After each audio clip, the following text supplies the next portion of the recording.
Use a crowbar to pry off the rainfall sensor cover.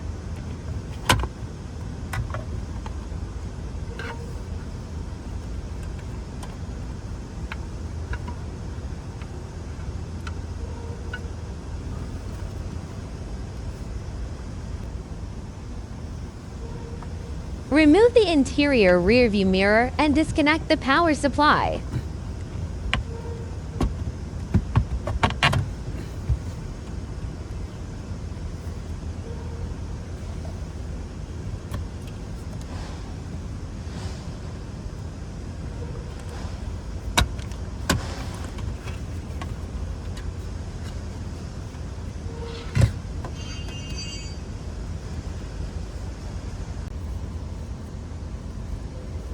Connect Y cable cord.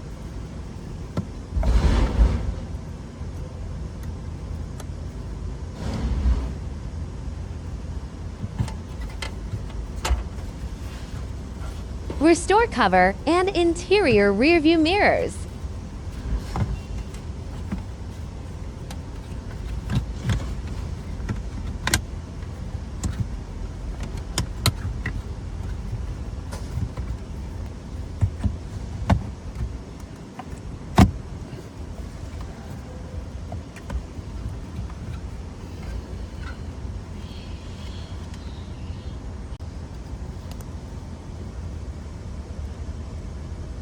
Connect the power cord and install the camera host.